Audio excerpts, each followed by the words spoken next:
अगर इस लेक्चर से रिलेटेड आपको कोई क्वेरी है तो आप मुझे इन सोशल मीडिया प्लेटफॉर्म में फॉलो कर पूछ सकते हैं और इस लेक्चर की पीडीएफ भी ले सकते हैं, जिनका लिंक आपको डिस्क्रिप्शन में मिल जाएगा। Hello everyone, my name is Santosh. Welcome to learning academy. आज हम क्लास 6 का चैप्टर 2 की फाइनल वीडियो शुरू करने जा रहे हैं, जिसमें हम डील करेंगे इंपॉर्टेंट क्वेश्चंस से, जो इंडेक्स क्वेश्चन है, बुक के बीच से क्वेश्चन है, एज वेल एज हम एक्सरसाइज क्वेश्चन से भी डील करेंगे और सॉल्यूशन प्रोवाइड करेंगे। अब हम अपने लेक्चर को शुरू करते हैं और देखते हैं पहला क्वेश्चन क्या है। क्वेश्चन फर्स्ट है, define sites, explain with the help of example. अब देखिए, जो ये क्वेश्चंस हैं इंपॉर्टेंट क्वेश्चन, ये बुक के बीच से लिए गए क्वेश्चन है, एग्जाम में पूछे जाते हैं। तो अब देखते हैं इसका आंसर क्या है। Sites are the places where archaeologist have found traces of ancient people, example Burzahom, Hunsgi etcetera. देखिए साइट्स क्या है, साइट्स बस जगह है जहाँ पे क्या मिले, आर्कियोलॉजिस्ट को ट्रेसेस मिले। किसके ट्रेसेस मिले? पुराने लोगों के। और पुराने लोगों के ट्रेसेस में क्या क्या मिला आर्कियोलॉजिस्ट को? उनको मिले टूल्स मिले, वेपन्स मिले, उस टाइम के ग्रेन्स मिले, बोन्स मिली, जिससे आर्कियोलॉजिस्ट को समझने में आसानी हुई कि उस टाइम के लोग क्या करते थे, कैसे रहते थे। तो उस जगह को आर्कियोलॉजिस्ट ने क्या नाम दे दिया? साइट्स बोल दिया। वैसे तो मैंने इस चैप्टर में आपको काफ़ी साइट्स बताई हैं और उनकी एक्चुअल लोकेशन भी दिखाई है मैप में कि ये कहाँ पे लाई करते हैं। जैसे बुरजाहोम कहाँ लाई करता है? कश्मीर में लाई करता है। और ये एग्जाम में पूछा जाएगा कि बुरजाहोम क्यों फेमस था या क्यों इतना न्यूज़ में रहा। बुरजाहोम में क्या मिले थे? पिट हाउसेस मिले थे। जो पिट हाउसेस क्या होते हैं आपको मैंने बताया था। पिट हाउसेस में ये लोग रहते हैं ज़मीन के अंदर, ठीक है। ज़मीन के अंदर वो गड्ढा खोदते हैं, वहाँ पे अपना घर बनाते हैं और उसको ढक देते हैं। तो ये कहाँ मिले? कश्मीर में मिले। हुंस्की ये कर्नाटका में लाई करता है, जैसे कि मैंने आपको दिखाया था, कृष्णा रिवर के जस्ट नीचे पे लाई करता है। तो आपको पहले क्वेश्चन से इतनी इन्फॉर्मेशन मिली। अब देखते हैं हम सेकंड क्वेश्चन को। क्वेश्चन सेकंड बोलता है, what is the difference between perennial and seasonal river. Perennial river और सीजनल रिवर में क्या डिफरेंस होता है? जैसा कि नाम है सीजनल रिवर, सीजनल मतलब एक सीजन, पर्टिकुलर सीजन में जो रिवर बहती हैं उनको क्या बोलते हैं? सीजनल रिवर बोलते हैं। अब पेरिनियल रिवर क्या होती है? पेरिनियल रिवर उन रिवरों को बोलते हैं जिनमें पानी हमेशा रहता है, मतलब पूरे 12 महीने तक उसमें पानी कभी सूखता नहीं है। इसको तो उन रिवर को क्या बोलते हैं? पेरिनियल रिवर बोलते हैं। अब देखते हैं थोड़ा सा इसकी डेफिनेशन जो मैंने लिखी हुई है। Perennial river are those river which bear water throughout the year, while the seasonal river have water during particular period, that is rainy season. अब देखिए, बरसात ही होगी तो पानी इकट्ठा होगा, पानी इकट्ठा होगा तो उससे स्लोप होगा, जहाँ पे ढलान होगी वहाँ को बहना शुरू होगा। तो क्या फॉर्मेशन होगी? एक रिवर का फॉर्मेशन हो जाएगी, ठीक है। अगर ज़्यादा पानी हुआ तो बड़ी रिवर और कम पानी हुआ तो छोटी रिवर। और रिवर की फॉर्मेशन हुई तो ये नहीं कहेंगे कि वो रिवर पूरे 12 महीने तक बहती रहेगी, ऐसा नहीं है। बारिश खत्म हुई, रिवर भी खत्म हो गई, वो सूखा हो जाएगा। लेकिन पेरिनियल रिवर में ऐसा बिल्कुल नहीं होता है। मैं आपको थोड़ा एग्जांपल बताता हूँ पेरिनियल रिवर के। जैसे गंगा हो गई, यमुना हो गई, ये क्या है? Perennial river. इनमें पानी हमेशा रहता है। हाँ, घट बढ़ सकता है सीजन, अगर रेनी सीजन है तो इसमें छोटी रिवर और आएंगी, इंक्लूड होंगी, तो वाटर लेवल पेरिनियल रिवर का जब रेनी सीजन में बढ़ जाएगा और समर्स में कम हो जाएगा। लेकिन ऐसा नहीं कि पानी गायब हो जाए। लेकिन सीजनल रिवर में ऐसा होता है कि वहाँ पानी सूख जाता है। कब? समर सीजन में। अब चलते हैं नेक्स्ट क्वेश्चन की तरफ। क्वेश्चन थर्ड है, which animal was first tamed by ancient people. Ancient people जो पुराने लोग थे, उन लोगों ने कौन से जानवर को सबसे पहले पालतू बनाया? अब वो था एंसेस्टर ऑफ वाइल्ड डॉग। जो जंगली कुत्ता होता है उसके पूर्वज जो एंसेस्टर थे, उनको उनने क्या किया? पहले पालतू बनाया। तो आप इस आंसर से ये समझेंगे कि जो कुत्ता था वो इंसान के साथ सबसे पहले से ही था, तभी वो इतना वफादार बोला जाता है। क्वेश्चन नंबर फोर्थ, वो क्या है? Mehrgarh was lying. अब मेहरगढ़ कहाँ लाई करता है या कहाँ पे है? ये क्वेश्चन तो मैंने डिटेल में आपको प्रीवियस लेक्चर में भी बताया था, आपको उसका लिंक डिस्क्रिप्शन में मिल जाएगा, या आप प्लेलिस्ट विजिट कर सकते हैं इस पूरे चैप्टर की, जिसमें मैंने जितने भी पॉइंट्स हैं इंपॉर्टेंट उनको मैप में लोकेट करके दिखाया है कि ये एक्चुअल में भी कहाँ पे लाई करते हैं, और साथ ही उनमें डिटेल इन्फॉर्मेशन दी है। तो मेहरगढ़ कहाँ था? मेहरगढ़ था नियर बुलन पास, करेंटली लाइन पाकिस्तान। पाकिस्तान में एक जगह है बलूचिस्तान, वहाँ पे बुलन पास है। एक पास क्या होता है ये मैंने आपको बताया है। पास दो माउंटेन के बीच का रास्ता, जिसको क्या बोलते हैं? पास बोलते हैं। वहाँ पे क्या था? मेहरगढ़ था। मेहरगढ़ इसलिए भी इम्पोर्टेंट है क्योंकि वहाँ की जो लैंड थी वो काफ़ी फर्टाइल थी। जो पुराने लोग थे वो लोग वहाँ पे रहते थे। मेहरगढ़ में एक और इम्पॉर्टेंट चीज़ थी, वहाँ के जो लोग थे वो लोग जब कोई मर जाता था, उनकी लोकेलिटी या उनकी कम्युनिटी का कोई लोग मर जाता था, तो उसको वो लोग क्या करते थे? बरी करते थे, मतलब दफनाते थे, मतलब दफनाना भी वो लोग सीखे थे। इसके एविडेंस मेहरगढ़ में मिले हैं, तब ये ज़्यादा इम्पोर्टेंट क्वेश्चन बनता है। क्वेश्चन नंबर 5 है इसमें, why pit houses are use by ancient people. जैसा कि मैंने आपको फर्स्ट क्वेश्चन में बताया कि पिट हाउसेज कहाँ पे मिले, ये मिले बुरजाऊं में, जो कहाँ लाई करता है, कश्मीर में लाई करता है। अब ये बन क्यों रहे थे, ये क्वेश्चन है ना, जो क्वेश्चन नंबर 5 है ये बोल रहा है कि पिट हाउसेज बन क्यों रहे थे या इनका क्या यूज़ हो रहा था एंशिएंट पीपल। तो जो पिट हाउसेज थे वो जो क्लाइमेटिक कंडीशन को फेस करने के लिए बने हुए थे, जैसा कि इसमें लिखा भी है, to face harsh cold weather during winter. अब देखिए बुरजाहम कश्मीर में लाया करता है, वहाँ होता है काफ़ी ठंडा, तो ये लोग क्या बनाते हैं, ज़मीन के अंदर ज़मीन को खोद के उसके नीचे घर बनाते थे और उसको ढक देते थे ऊपर से, ताकि जो बाहर का जो ठंडा एटमॉस्फेयर है वो उनको अंदर ना लगे या उनको ठंडी उतनी ना लगे एज़ कम्पेयर टू बाहर। क्योंकि बाहर क्या था, काफ़ी बर्फ़ पड़ रखी थी लेकिन अंदर गर्म होता था, क्योंकि वो अर्थ के अंदर गड्ढा खोद के रहते थे, तो अर्थ तो वैसे भी गर्म होती है, तो उनको क्या तो वो क्या कर रहे थे, फेस कर रहे थे किस वेदर को, कोल्ड वेदर को, इसलिए पिट हाउसेस बन रहे थे। अब चलते हैं हम NCERT बुक के क्वेश्चंस की तरफ, जिसमें हम पहले देखेंगे फिलिंग द ब्लैंक्स क्वेश्चन है, उनको डिस्कस करते हैं। तो इसमें हमारा पहला क्वेश्चन है, hunter gatherers close to live in a caves and rock shelters because.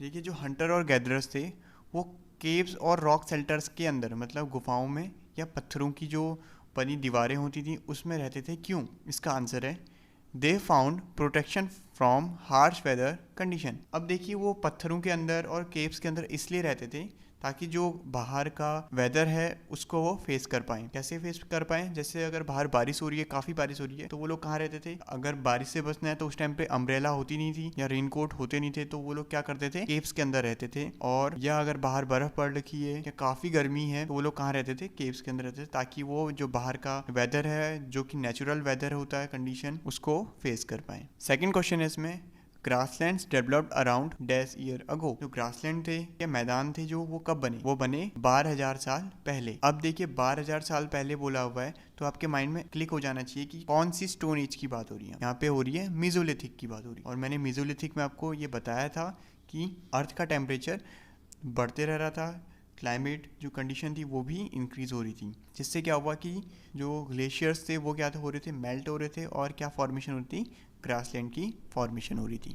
अब चलते हैं हम क्वेश्चन की तरफ, जो NCERT बुक का ही क्वेश्चन है। क्वेश्चन फर्स्ट है इसमें, why do people who grow crop have to stay in the same places for a long time. ये क्वेश्चन ये पूछता है, जो लोग खेती कर रहे थे उन लोगों को एक जगह में रुकने की क्या जरूरत पड़ी या क्यों रुक रहे थे वो। अब इसका आंसर है जो है वो देखते हैं। They had to stay at the same places to take care of plants by watering, weeding, driving away animal and birds till the grain ripened.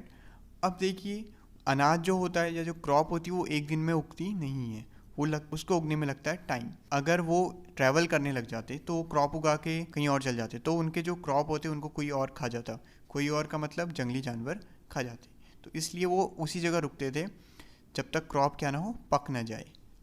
और जो क्रॉप उगाते थे उसकी केयर करते थे। केयर कैसे? उसको पानी देना और साथ में वीडिंग करना। वीडिंग होता है गुड़ाई करना। इसमें क्या होता है कि जो अनवांटेड ग्रासेस उगी हुई हैं, जो ज़रूरत नहीं है, जिनको खाते नहीं हैं, उनको ये निकालते थे। और साथ ही जो जंगली जानवर आते थे उनको भगाते थे, चाहे वो बर्ड्स हो या एनिमल हो। और अपनी क्रॉप को प्रोटेक्ट करते थे तब तक जब तक वो पक नहीं जाती है। जैसी पकती थी उसको वो स्टोर करते थे और फिर नई जगह की तरफ चले जाते थे।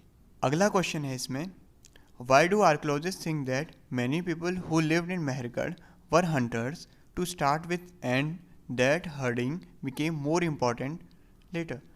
अब देखिए जो ये क्वेश्चन है इसमें ये पूछा गया है कि आर्कियोलॉजिस्ट को जो एविडेंस मिले या आर्कियोलॉजिस्ट ने सोचा कि जो मेहरगढ़ में लोग रहते थे वो क्या थे, पहले हंटर थे, फिर बाद में क्या करने लगे, हंटिंग करने लगे। तो ये हुआ कैसे या ये चीज़ कैसे पता चली आर्कियोलॉजिस्ट को भी, ये चीज़ हम देखेंगे इसमें। Archaeologist have found bones of dear, pig, hence they conclude that they were hunters. पहले तो यहाँ पे तक समझते हैं हम इस पॉइंट को। आर्कियोलॉजिस्ट को क्या मिले, बोन्स मिली, किसकी मिली, डियर की मिली, पिग की मिली, जो क्या है, जंगली जानवर हैं। तो इससे ये अनुमान लगाया गया आर्कियोलॉजिस्ट के द्वारा कि जो ये जंगली जानवर की बोन्स हैं, तो शायद उस टाइम के लोग क्या कर रहे थे, हंटिंग कर रहे थे, तभी उनकी जो बोन्स हैं वो उस इलाके में मिली। पर जैसा कि आप समझ रहे हैं कि हंटिंग ही उतना इम्पोर्टेंट सोर्स नहीं था उनके लिए, क्योंकि ज़रूरी नहीं है कि रोज़ उनको जानवर मिले मारने के लिए जिनको मार के खाएं। तो वो लोग क्या कर रहे थे, हर्डिंग भी कर रहे थे। तो उसके एविडेंस भी मिले बाद में आर्कियोलॉजिस्ट को, जब उन्हें और ज़मीन को खोदा तो उनको वो चीज़ भी मिली जिसमें ये देखा गया किसके बोन्स मिले, शीप के मिले, गोट के मिले, जो कि क्या क्या करे जा रहे थे, डोमेस्टिकेट किए जा रहे थे, पाले जा रहे थे। तो इसलिए जो आर्कियोलॉजिस्ट ने ये अनुमान लगाया कि पहले वो लोग क्या करते थे, हंटिंग करते थे, बाद में धीरे धीरे वो सीखे और क्या करना शुरू किया, उन्हें हर्डिंग भी करना शुरू किया, डोमेस्टिकेशन भी करना शुरू किया। तो इस क्वेश्चन से हमें इतनी इन्फॉर्मेशन मिलती है। अब चलते हैं हम नेक्स्ट टॉपिक की तरफ, जो है लेट्स डिस्कस, जिसमें पहला क्वेश्चन है, why did the hunter gather travel from place to place, in what ways are they similar to different from the reason for which we travel today. अब देखिए, इस क्वेश्चन में आपको ये बताना है कि उस टाइम पे लोग जो हंटर और गैदरर्स थे वो ट्रैवल क्यों कर रहे थे, और क्या जो उनका ट्रैवलिंग थी वो आज के टाइम से सिमिलर है या डिफरेंट। इस चीज़ को हम देखेंगे। जो ये क्वेश्चन है इसको मैंने डिटेल में लेक्चर सेकंड में बता रखा है, जहाँ पे आप देख सकते हैं प्रॉपर पार्टीशन करके मैंने ये एक्सप्लेन किया हुआ है। यहाँ पे मैंने बस इन्वॉल्व किया हुआ है हेडिंग्स, जिनको मैं बस हम समझाऊंगा और इनको आप एग्जाम में लिख सकते हैं हेडिंग, और इनको थोड़ा सा डिटेल में लिख सकते हैं। तो ये लोग क्यों ट्रैवल कर रहे थे उसको देखते हैं हम। For the search of food, देखिए खाना जरूरी होता है, इसलिए वो लोग क्या कर रहे थे, फूड के लिए ट्रैवल कर रहे थे, क्योंकि वो क्या थे, हंटर्स थे, गैदरर्स थे। गैदरर्स घर में बैठे बैठे तो खाना ऑर्डर नहीं कर सकते, वो क्या करेंगे, ट्रैवल करेंगे एक जगह से दूसरी जगह, दूसरी जगह से तीसरी जगह, जहाँ पे उनको खाना मिलता था या जहाँ पे वो गैदरिंग करते थे या जहाँ पे वो हंटिंग करते थे, वहाँ पे रुकते थे कुछ टाइम पे और खाते थे और तो आगे को फिर चलने लग जाते थे। तो पहला पॉइंट तो बहुत इजी है कि फूड की सर्च में। Second, because of animal movement, यहाँ पे जो पहला पॉइंट है इसमें तो ये बताया गया है कि लोग खाने की तलाश में चल रहे थे। सेकंड पॉइंट में ये बोला गया है कि एनिमल चल रहे थे। एनिमल चल रहे थे मतलब कि एनिमल भी ट्रैवल कर रहे थे। जैसे एक जगह पे घास उगी थी, वहाँ पे सब डियर्स आए और उन लोगों को घास को खा दिया। अब उस जगह पे घास है ही नहीं, अब वो जो एनिमल होगा वो घास की तलाश में आगे को ट्रैवल करेगा और जहाँ पे घास का मैदान मिलेगा वहाँ पे वो रुकेगा। तो जो उनको मारता था, जो कि हंटर्स, वो भी उनका पीछा करते करते वही ग्रास की मैदान तक जा रहे थे। तो इससे ये पता चलता है कि इंसान भी जानवरों के साथ साथ ट्रैवल कर रहे थे। थर्ड पॉइंट है इसमें, because of seasonal fruits and search of water stream. ये थर्ड पॉइंट जो है ये मोस्ट इंपॉर्टेंट पॉइंट है, ये सीजनल फ्रूट्स। अब देखिए सीज़न, एक पर्टिकुलर सीज़न में जो फ्रूट होते हैं उनकी तलाश में ये लोग ट्रैवल कर रहे थे। और वाटर स्ट्रीम, जैसे कि खाना तो मिल गया, अब पानी भी चाहिए उनको, तो पानी के लिए भी ये पेरिनियल रिवर की तलाश में चल रहे थे। अब हम बात करते हैं सेकंड क्वेश्चन की। सेकंड क्वेश्चन बोलता है, list 3 ways in which hunter gatherers use fire. Would you use fire for any of these purpose today? अब हमें लिस्ट बनानी है जिनमें ये देखेंगे हम कि जो हंटर गैदरर्स थे वो फायर का कैसे यूज़ कर रहे थे, आग का कैसे यूज़ कर रहे थे, और क्या अभी हम या आज के जो लोग हैं वो भी वैसे ही यूज़ करते हैं उस फायर का या नहीं। अब देखते हैं इसका answer.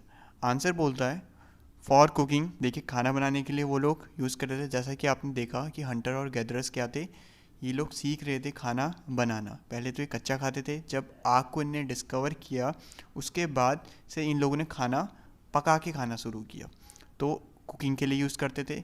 Second, to scare away wild animal, जो जंगली जानवर होते थे उनको अपनी जहाँ वो रहते थे वहाँ से दूर भगाने के लिए यूज़ करते थे। Third, to warm themself during winters. अब देखिए अपने शरीर को गर्म रखने के लिए, गर्म करने के लिए वो लोग आग का यूज़ करते थे, आग जलाते थे और उसके सामने बैठ के अपने शरीर को गर्म करते थे। 3 पॉइंट तो पहले के लोग यूज़ करते थे। अब आजकल आग का क्या यूज़ होता है? अब आजकल आग का पहला जो कुकिंग वाला मैंने बताया वो आज भी यूज़ होता है, कुकिंग के लिए आग का यूज़ अभी भी होता है। सेकंड, जो लास्ट वाला पॉइंट था, टू वार्म देमसेल्फ। अगर आप नॉर्थ इंडिया साइड को रहते हैं तो वहाँ पे क्या होता है, ज़्यादा ठंडा होता है, उस इलाके में काफ़ी ठंडा होता है, तो वहाँ के लोग ये लकड़ी इकट्ठा करते हैं और आग जलाते हैं विंटर्स में, और जो वहाँ का हार्श विंटर होता है उसमें वो सर्वाइव करते हैं। तो ये 2 मेथड हैं जो आजकल भी लोग यूज़ करते हैं, जैसा कि पहले करते थे लोग। अब चलते हैं हम नेक्स्ट क्वेश्चन की तरफ। क्वेश्चन थर्ड है, list 3 ways in which the life of farmer and herder should have been different from that of Hunter gatherers. इस क्वेश्चन में हम ये देखने वाले हैं या हमें ये बताना है कि 3 ऐसे क्या पॉइंट हैं जिसमें फार्मर और हर्डर्स थे उनकी लाइफ और जो हंटर गैदरर्स थे उनकी लाइफ, उसमें क्या डिफरेंस था। ये हमें पता लगाना है। तो इसमें पहला पॉइंट है, farmer would stay in herd pet houses whereas hunter would stay in a cave. जो फार्मर्स और हर्डर्स थे वो लोग कहाँ रहते थे? पेट हाउसेज में रहते थे, अपने लिए घर बना रहे थे, कच्चे मकान बना रहे थे वो, ताकि वो लोग क्या कर सकें, फार्मिंग कर सकें और उस जगह पे रह सकें जहाँ पे वो लोग फार्मिंग कर रहे हैं। लेकिन हंटर गैदरर्स क्या थे? ये लोग क्या करते थे? ट्रैवल करते थे, जहाँ भी इनको सर ढकने की जगह मिल जाती थी वहाँ पे ही रहते थे। जैसे कि अगर वो जंगल में जा रहे हैं, वहाँ पे अचानक बारिश शुरू हो गई तो वो अपने ढकने के लिए कोई भी गुफा के अंदर चले जाते थे, वहाँ वो रहते थे। सेकंड पॉइंट बोलता है, food sources of farmer would be crop production and domestication where as hunters would rely on wild animal. जो फूड सोर्सेज था, खाने के साधन थे फार्मर्स और हडर्स के, वो क्या थे? या तो वो क्रॉप प्रोडक्शन, अनाज उगा रहे थे, या वो क्या कर रहे थे? डोमेस्टिकेशन कर रहे थे, जानवरों को पाल रहे थे। लेकिन जो हंटर गैदरर्स थे वो किस पे डिपेंड थे? वाइल्ड एनिमल या वाइल्ड रिसोर्सेज पे डिपेंड थे। अगर उनको जंगली जानवर मिलता तो उसको हंट करते थे, या फ्रूट्स मिल गए जंगल में उनको वो गैदर करते थे। थर्ड पॉइंट है इसमें, farmers and herders would stay on the one location for long time but hunters move place to place. जो फार्मर्स थे, हर्डर्स थे, वो क्या करते थे? एक जगह में रहते थे, क्योंकि वो क्रॉप उगा रहे थे, और क्रॉप उगा रहे थे तो उनको उसकी देखभाल करने के लिए उसी जगह में रहना पड़ता था। लेकिन जो हंटर्स थे वो लोग प्लेस टू प्लेस मूव कर रहे थे, खुद के खाने के लिए भी, और जिन जानवरों को मारते थे उनका पीछा करते करते वो ट्रैवल कर रहे थे। तो ये 3 फैक्टर्स हैं जिससे हम ये डिफरेंट क्रिएट कर सकते हैं हंटर्स और फार्मर के बीच में। इस क्वेश्चन से ये चैप्टर हमारा कंप्लीट होता है। आशा करता हूँ आपको ये लेक्चर समझ में आया होगा। अब आपसे मुलाकात होगी हमारी नेक्स्ट लेक्चर में, जिसमें हम देखेंगे जो पुरानी सिटीज़ थी वो कैसे डेवलप हो रही थी, उन पे कैसे वर्क हो रहा था, या वहाँ के लोग कैसे रह रहे थे। Thank you for watching this video. Have a nice day.